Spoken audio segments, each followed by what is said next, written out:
c'est un problème d'incompréhension. Qui est en train de devenir une affaire d'État. Voilà. Donc, quand il va le voir, il lui dit, mais moi, je suis plus au niveau où on peut, comment on appelle, je suis plus à 2 ans près. J'ai des projets qui doivent sortir et dans ces projets-là, je suis en feat avec Zao. On connaît quand même ce que c'est Zao. Avec Soprano. Donc, je vais attendre que mes projets sortent. Et puis, deuxièmement, vieux, je vais signer avec Sony. Je n'ai pas signé avec, comment on appelle, le cabiniste d'à côté. Donc, le contrat avec Sony, là, je ne peux pas me débarrasser de ça. Tu es quand même dans la musique depuis un moment. Tu sais comment ça se passe chez Sony. Donc, à part si peut-être que Guevara s'est rendu compte que c'est pas chez Sony, ils ont signé. Donc, lui, il sait comment gérer la marmaille. Sinon, il n'y a personne dans ce live qui peut dire que on peut sortir d'un contrat avec Sony aussi facilement. Parce que Guevara, dans sa façon d'expliquer les choses, il a dit quoi? C'est un petit truc, c'est moi qui l'ai signé, j'ai juste à payer 1,6 million et puis il sort du live, et puis il sort du contrat. Non, ça se passe pas comme ça. Vieux mon gars, on connaît un peu le droit, on sait que ça se passe pas comme ça, on sort pas d'un contrat comme ça. La façon dont Guevara... Dis-moi.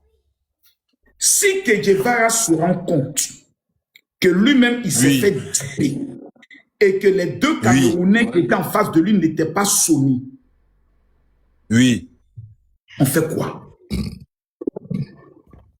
Lorsque Guevara s'en rend compte que les 2 Camerounais ne sont pas des gens... Si il se rend compte que c'est pas Sony, on fait quoi? Ok, lorsqu'il s'en rend compte que c'est pas Sony et qu'il vient voir le petit, c'est ce que je suis en train de dire. Tout ce qui se passe après là, ce n'est plus la responsabilité de Guevara. Ce n'est plus la responsabilité de Guevara. Parce que lui-même décide de continuer. Parce que justement, il a des feats qui doivent sortir. Ce n'est plus la responsabilité de Guevara. Guevara n'est plus responsable s'il décide de... lui-même continuer le contrat. Sauf que, c'est ce que je suis en train de dire. Je dis c'est dans les détails que ça se joue en fait. Ce n'est pas que le petit reproche. C'est dans les détails que ça se joue. C'est la façon dont Guevara présente les choses à la télévision que le petit n'a pas apprécié. Le fait que Guevara, dans sa façon d'expliquer les choses, on a l'impression que le petit a quitté 18 avril et puis il est parti signer son mouvement, ça s'est gâté là-bas et puis maintenant lui veut venir faire genre, c'est de sa faute. Non, c'est ce que le petit est en train de dire. Et il l'a dit hier. Dans son live, il dit quelque chose de... Ramotte, moi je pense que c'est une chose.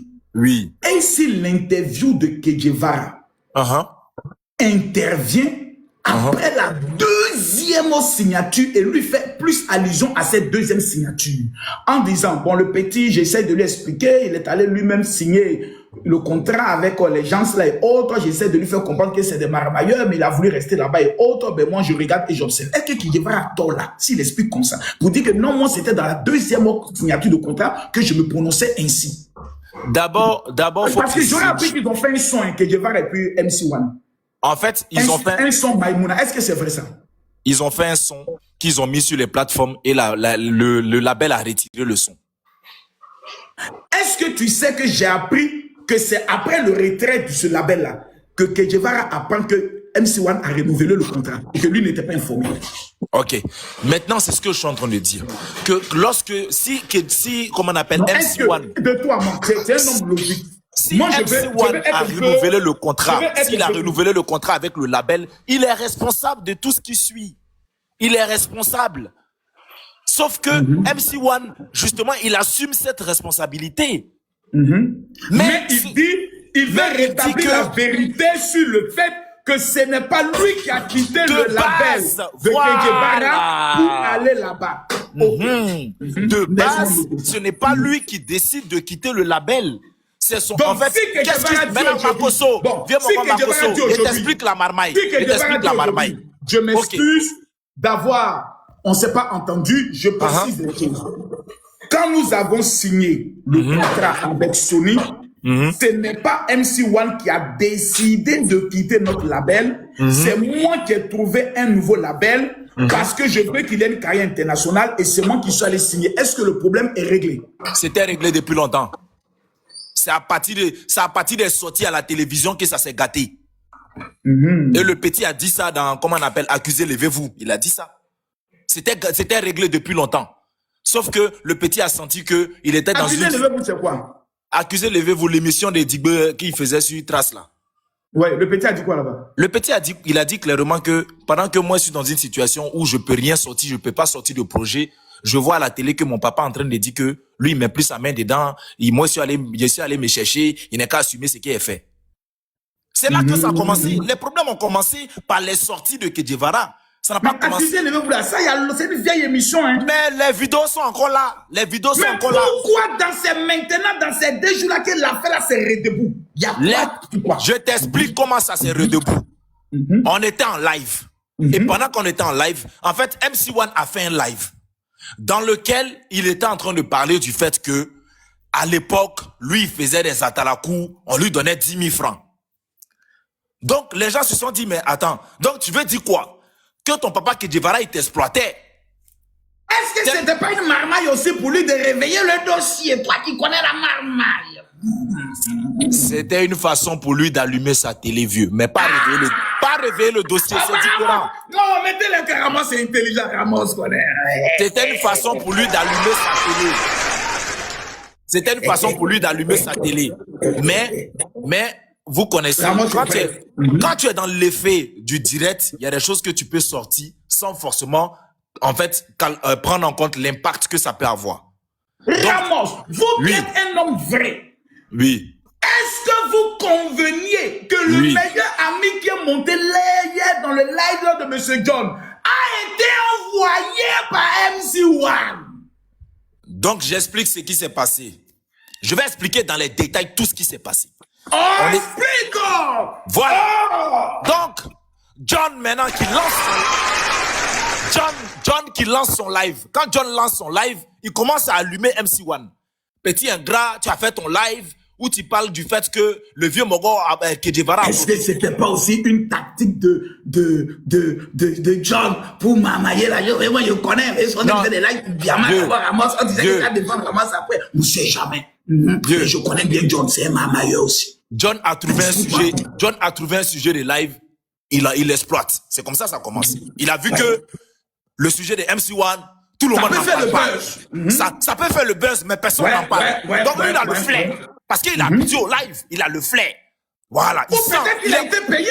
Il est un peu comme... Non, il n'a pas été payé. Parce que comment il commence le live... Non, je connais John, il n'a pas été payé. Il n'a pas été payé. Parce que j'étais là au début du live. Donc, la façon dont le live commence, c'est qu'il commence déjà à se poser des questions. Pourquoi MC1 fait ses sorties? Est-ce qu'il veut dénigrer son vieux Mogo? Est-ce qu'il veut montrer que, effectivement, ce que les gens disent de lui, il est vraiment jaloux, il est vraiment ingrat ou pas? Donc, c'est là, maintenant, moi, il monte dans le live. Quand moi, il monte dans le live, d'autres personnes montent dans le live. Et pendant qu'on est en train de parler de MC1, son ami Chris Candy, qui est abonné à moi, il remarque que, justement, le live là, ça commence à parler de son frère. Et lui, dans tous les lives où on parle de MC1, il est toujours dedans. Il n'y a pas un live où on parle de MC1 où il n'est pas là. Parce que, justement, il sait que son ami, il n'a personne, en fait, qui peut le défendre. Donc, partout où on parle de MC1 là, Candy est là. Même actuellement, où il s'est parlé à Djegetiri, Candy va monter. Il est là. Partout où on parle de MC1, il est là. Donc, c'est comme ça qu'il monte dans le live. Et lorsqu'il monte dans le live, il parle. Mais là où tout va se gâter, là, c'est lorsqu'il donne une information très pertinente. Il dit, et je cite... Son ami a donné une information très quoi? Très pertinente. Comme on dit dans notre jargon ivoirien, il a cassé un papou.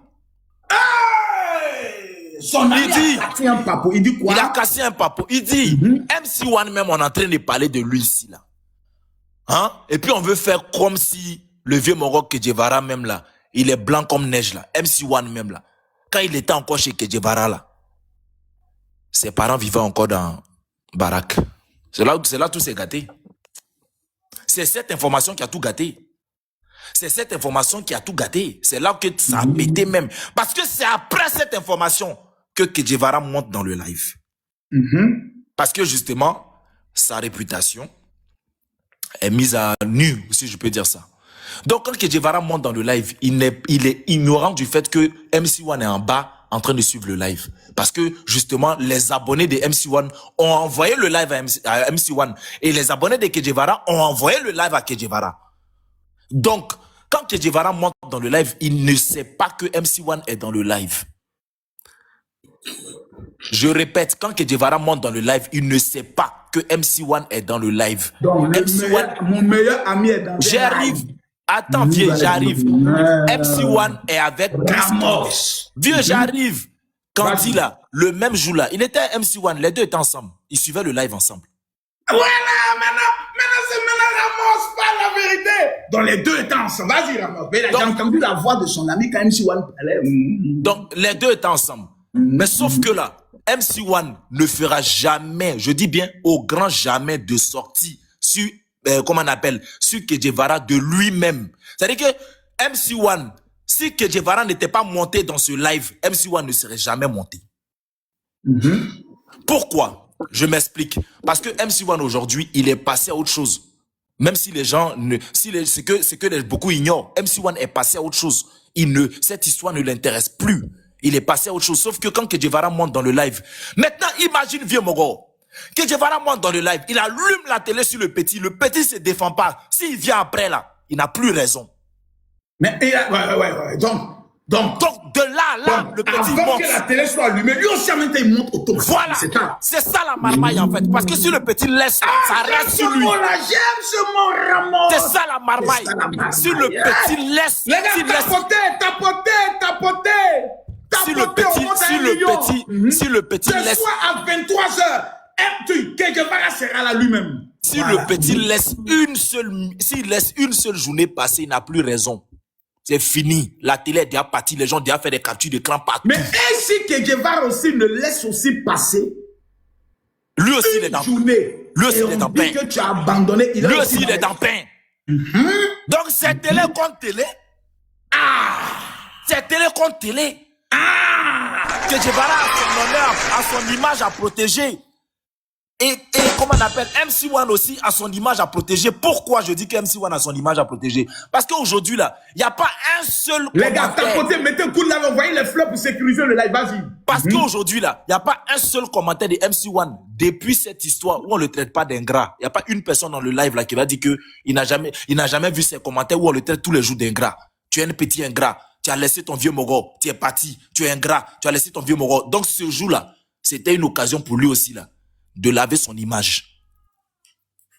Donc, quand Kejevara monte dans le live, quand il commence à expliquer déjà avec un ton très hautain, ou limite même il se compare à MC1, là déjà c'est chaud. Tu vois, comme si il lui reprochait quelque chose, tu vois.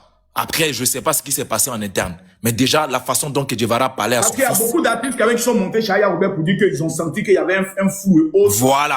Déjà dans la façon de parler, déjà dans la façon de parler, dans la façon de le rabaisser, dans la façon même de comment on appelle, de minimiser sa carrière. On sentait il y avait un truc, tu vois. Après, c'est un père, sûrement il a eu mal par rapport à certaines choses. Donc, c'est normal. Donc, dans la façon de parler déjà.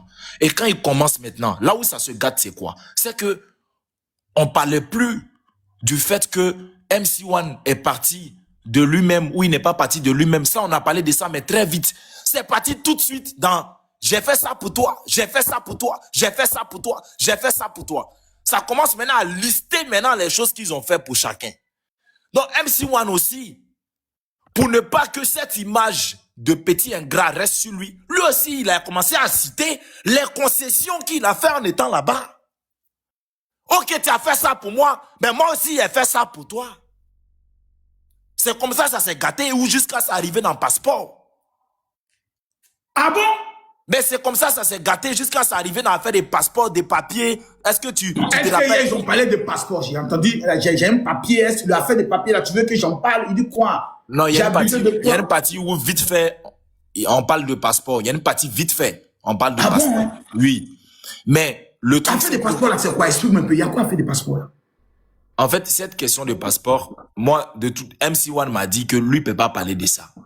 C'est pour ça qu'il a demandé. Est-ce que dans les lives, dans les rediffusions, tu as vu qu'il a demandé l'autorisation de son vieux Mogo avant de parler de ça, non?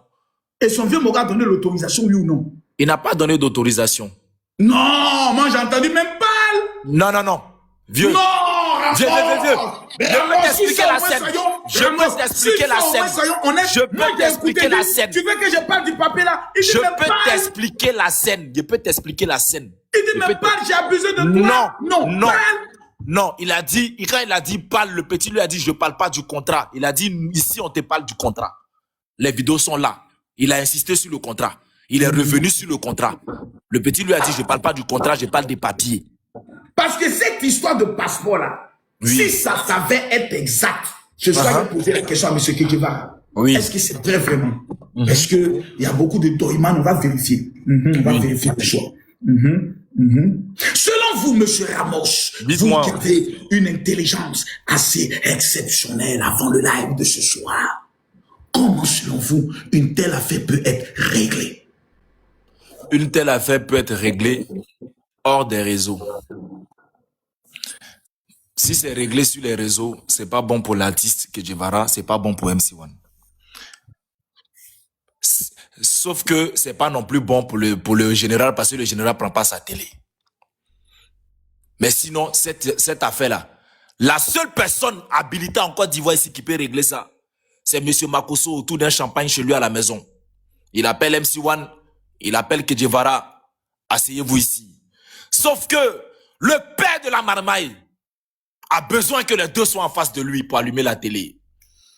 Donc c'est là la difficulté. Mais une affaire comme ça, elle ne se règle pas en ligne. On a vu ce que ça crée. C'est très malsain pour les deux. C'est très malsain pour les deux. Veuillez m'envoyer, s'il vous plaît, le numéro de M. MC1. Je vous l'enverrai tout à l'heure. Il bande bien maintenant. Je vais lui demander son autorisation et je vous l'enverrai. Tu as demandé l'autorisation d'MC1 avant de me donner le numéro d'MC1. Mais vieux, moi, avant de... Vieux, est-ce que moi je peux donner ton... Est-ce que moi je peux donner ton numéro à quelqu'un alors que tu m'as pas dit de lui donner ton numéro? Il peut donner mon numéro à Papa Ado si tu le rencontres qui dit la plusieurs de mon numéro. Oui, mais ça c'est Papa Ado. Ça c'est Papa Ado. Toi tu... C'est le général! Mais parce que tu... Est-ce qu'on donne le numéro du général au sergent? Non! On donne le numéro du général au celui qui est au-dessus du général. Bon, d'accord, faut lui demander la permission. Voilà, on donne le numéro. Rendez-vous ce soir à 23h. Tu es mon invité. 23h, je suis invité. Voilà. Tu es mon invité. Merci le général. Ça va chauffer. Ça va chauffer. Nous avons deux icônes. Deux icônes vont monter, mesdames, mesdemoiselles et messieurs. Nous avons Benito. Benito, activiste politique. Ce soir, Benito est là. Oh my God, Bengré aussi. Oh my God. Ce soir. Benito. Ouais, le vieux Zagon. Ça va bien. Que pensez-vous de toute cette histoire? Non, mais cette histoire-là, il y a beaucoup de non-dits. Et Ramos a bien dit, hein, ils doivent régler ça en inbox. C'est-à-dire que, soit tu les appelles, vous partez chez le vieux père Mola, et vous vous asseyez, vous causez, vous réglez ça en aparté. Mais comme il y a une histoire de télé dedans, donc ça va venir sur la toile. Donc, faut qu'on puisse voir clair. Moi, je veux comprendre les tenants, les aboutissants. Parce que je ne comprends pas pourquoi est-ce que toi, tu es un artiste qui est bien parti. Tu le prends pour aller signer un contrat de 1,5 million avec lui chez Sony pour faire quoi? 1,5 million, c'est quoi? Parce que hier, c'est